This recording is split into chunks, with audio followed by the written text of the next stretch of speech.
A few minutes later, she was sitting wrapped in cosy furs near Sir Percy Blakeney on the box seat of his magnificent coach, and the 4 splendid bays had thundered down the quiet street. The night was warm, in spite of the gentle breeze which fanned Marguerite's burning cheeks. Soon London houses were left behind, and rattling over old Hammersmith Bridge, Sir Percy was driving his bays rapidly towards Richmond. Marguerite suddenly felt intense sympathy for her husband. The moral crisis she had just gone through made her feel indulgent towards the faults, the delinquencies of others. As she felt her husband's strong arm beside her, she also felt how much more he would dislike and despise her if he knew of this night's work.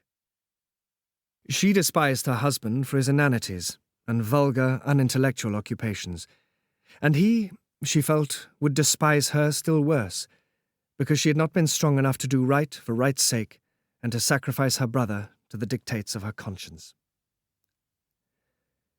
Buried in her thoughts, Marguerite had found this hour in the breezy summer night all too brief, and it was with a feeling of keen disappointment that she suddenly realized that the bays had turned into the massive gates of her beautiful English home. Sir Percy jumped down quickly, then helped Marguerite to alight, and then he turned back towards the house and walked straight up to the terrace. "Sir Percy!" He already had one foot on the lowest of the terrace steps, but at her voice he started and paused, then looked searchingly into the shadows when she had called to him. She came forward quickly into the moonlight, and as soon as he saw her, he said, with that air of consummate gallantry he always wore when speaking to her, "At your service, madame?" But his foot was still on the step, and in his whole attitude there was a remote suggestion, distinctly visible to her, that he wished to go, and had no desire for a midnight interview. "Sir Percy," she said impulsively, "I wish to speak to you because I am in trouble and have need of your sympathy."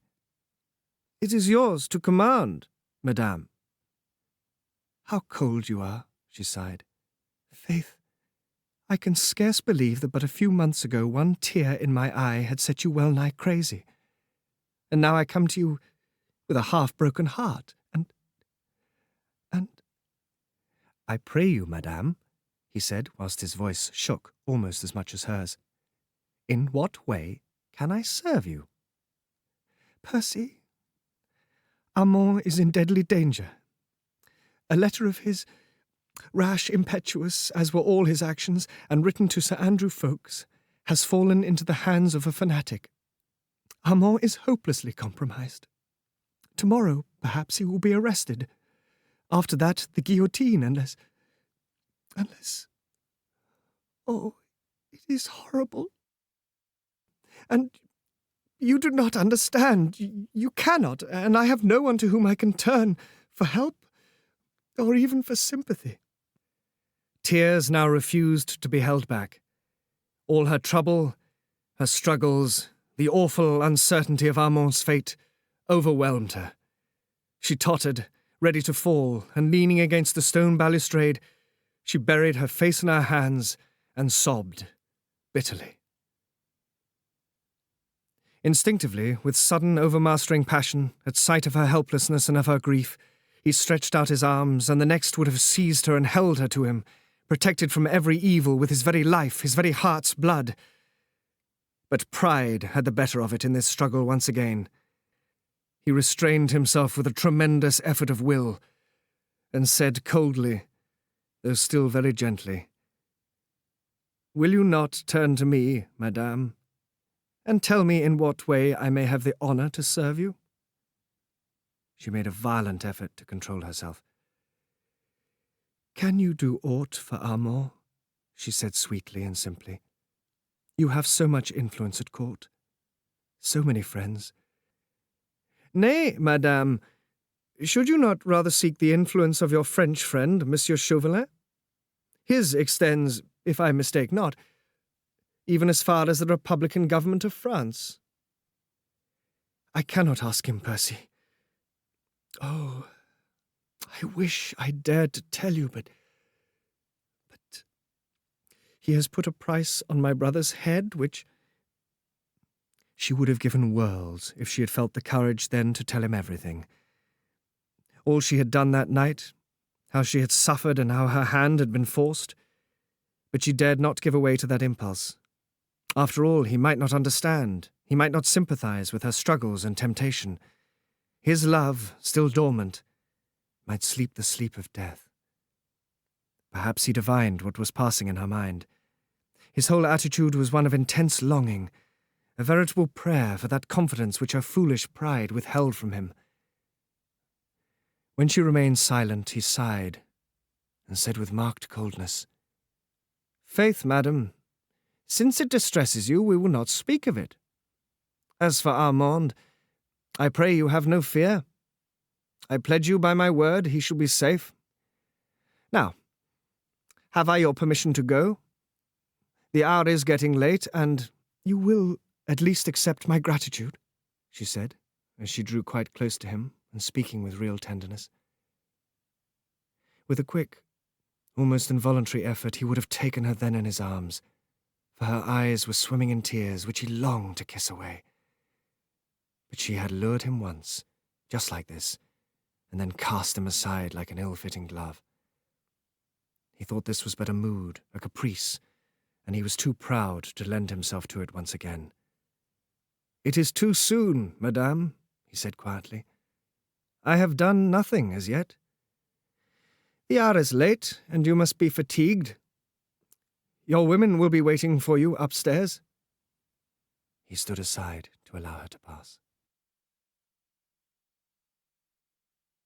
When Marguerite awoke the next day, she learned that Sir Percy had left suddenly on business during the night. In answer to her eager inquiries, her maid brought back the news that the groom had left Sir Percy in London. The groom thought that his master was about to get on board his schooner, which was lying off just below London Bridge. Sir Percy had ridden thus far, had then met Briggs, the skipper of the Daydream, and had sent the groom back to Richmond. This news puzzled Marguerite. Where could Sir Percy be going just now in the Daydream? On Armand's behalf, surely, after their conversation. Well, Sir Percy had influential friends everywhere. Perhaps he was going to Greenwich, or... But Marguerite ceased to conjecture. All would be explained anon. A long, idle day lay before Marguerite. She was expecting the visit of her old schoolfellow, little Suzanne de Tournay. With all the merry mischief at her command, she had tendered her request for Suzanne's company to the Comtesse in the presence of the Prince of Wales last night. The Comtesse had not dared to refuse, and then and there was entrapped into a promise to send little Suzanne to spend a long and happy day at Richmond with her friend. But Suzanne had not yet come, and Marguerite, being dressed, prepared to go downstairs. She crossed the landing outside her own suite of apartments, and stood still for a moment at the head of the fine oak staircase which led to the lower floor. On her left were her husband's apartments, a suite of rooms which she practically never entered. They consisted of bedroom, dressing and reception room, and, at the extreme end of the landing, of a small study, which, when Sir Percy did not use it, was always kept locked. A sudden, burning, childish curiosity seized her to have a peep at Sir Percy's sanctum.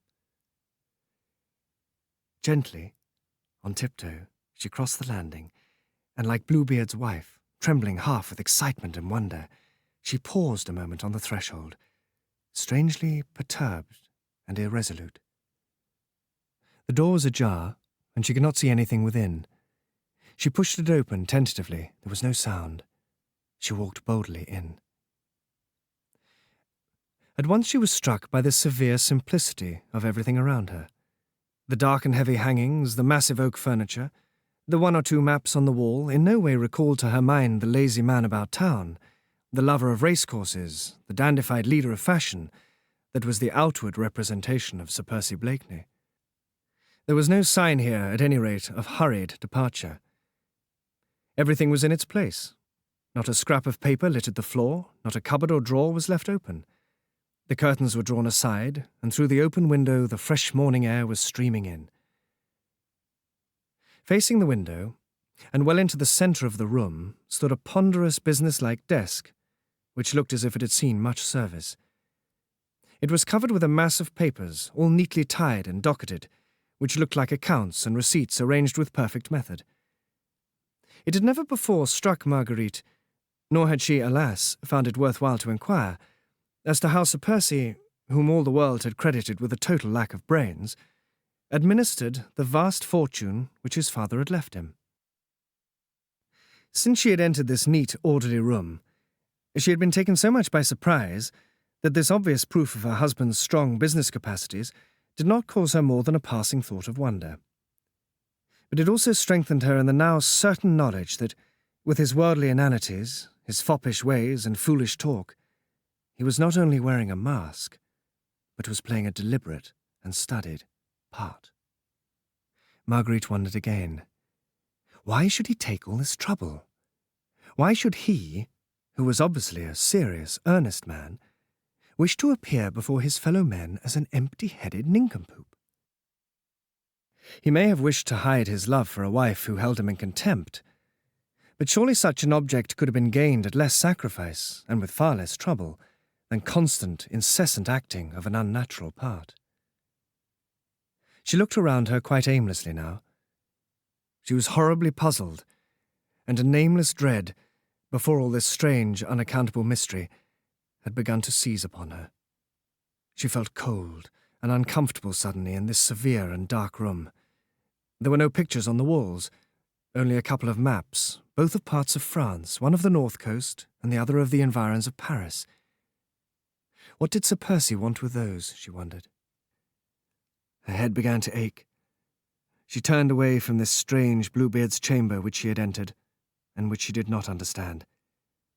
She did not wish to be found here, and with a last look round she once more turned to the door.